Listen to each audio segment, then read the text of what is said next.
ಎಲ್ರಿಗೂ ನಮಸ್ಕಾರಗಳು. ಎಲ್ಲರಿಗೂ ನಮ್ಮ ಚಾನಲ್ಗೆ ಸ್ವಾಗತವನ್ನು ಕೋರುತ್ತಾ hi everyone, welcome to my channel.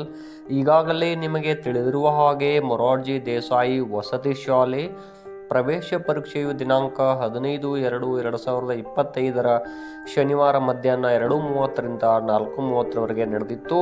ನಿಮ್ಮ ಮಕ್ಕಳು ಅಥವಾ ವಿದ್ಯಾರ್ಥಿಗಳು ಪರೀಕ್ಷೆಯನ್ನು ಬರೆದಿದ್ದಾರೆ ಅಂದ್ಕೊಳ್ತೀನಿ. ಇದೀಗ ಸರಿಯಾದ ಕೀ ಉತ್ತರಗಳನ್ನು KEA ಕರ್ನಾಟಕ ಪರೀಕ್ಷಾ ಪ್ರಾಧಿಕಾರವರು ಪ್ರಕಟಿಸಿರುತ್ತಾರೆ. ಅದು ದಿನಾಂಕ 18/2/2025 ಅಧಿಕೃತ ವೆಬ್ಸೈಟ್ನಲ್ಲಿ ಪ್ರಕಟಿಸಿದ್ರು. ಹಾಗೂ ದಿನಾಂಕ 24/2/2025 ಕೀ ಉತ್ತರಗಳಿಗೆ ಆಕ್ಷೇಪಣೆಗಳನ್ನು ಸಲ್ಲಿಸಲು ಅವಕಾಶವನ್ನು ಕಲ್ಪಿಸಲಾಗಿತ್ತು.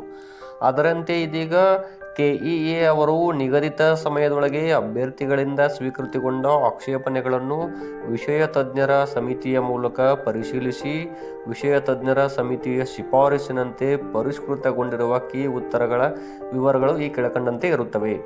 ಈ ಪಟ್ಟಿಯಲ್ಲಿ ದಿನಾಂಕ 18/2/2025 ಪ್ರಕಟಿಸಿದ ಕೀ ಉತ್ತರ 1ನೇ ಆಪ್ಷನ್ ಆಗಿತ್ತು. ಇದೀಗ ಪರಿಷ್ಕೃತ ಕೀ ಉತ್ತರದಲ್ಲಿ 3ನೇ ಆಪ್ಷನ್ ಆಗಿರುತ್ತದೆ.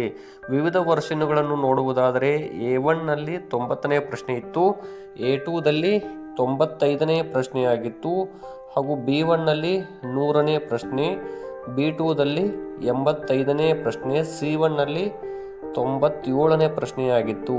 ಇನ್ನು C2ದಲ್ಲಿ ನೋಡುವುದಾದರೆ 92ನೇ ಪ್ರಶ್ನೆಯಾಗಿತ್ತು ಮತ್ತು D1 ಒಂದು ವರ್ಷನ್ ಕೋಡಲ್ಲಿ 87ನೇ ಪ್ರಶ್ನೆಯಾಗಿತ್ತು. ಅದೇ ರೀತಿಯಾಗಿ D2ದಲ್ಲಿ 93ನೇ ಪ್ರಶ್ನೆಯಾಗಿತ್ತು. ಈ ರೀತಿ ಆ ಪ್ರಶ್ನೆಗಳಲ್ಲಿ ಅದರ ಆಪ್ಷನ್ 1ನೇ ಉತ್ತರವೆಂದು ಮೊದಲು ಪ್ರಕಟಿಸಲಾಗಿತ್ತು. ಮೊದಲನೇ ಆಪ್ಷನನ್ನೇ ಉತ್ತರ ಅಂತ ಘೋಷಿಸಲಾಗಿತ್ತು. ಇದೀಗ ಆಕ್ಷೇಪಣೆಗಳ ನಂತರ 3ನೇ ಆಪ್ಷನ್ ಎಂದು ವಿಷಯ ತಜ್ಞರು ಘೋಷಿಸಿದ್ದಾರೆ. ಇದೇ ಅಂತಿಮ. ಉಳಿದ ಆಕ್ಷೇಪಿತ ಕೀ ಉತ್ತರಗಳಲ್ಲಿ ಯಾವುದೇ ಬದಲಾವಣೆ ಇಲ್ಲ ಎಂದು ಕರ್ನಾಟಕ ಎಕ್ಸಾಮಿನೇಷನ್ ಅಥಾರಿಟಿಯವರು ಇಲ್ಲಿ ಇಂದಿನ ಆದೇಶದಲ್ಲಿ ತಿಳಿಸಿರುತ್ತಾರೆ.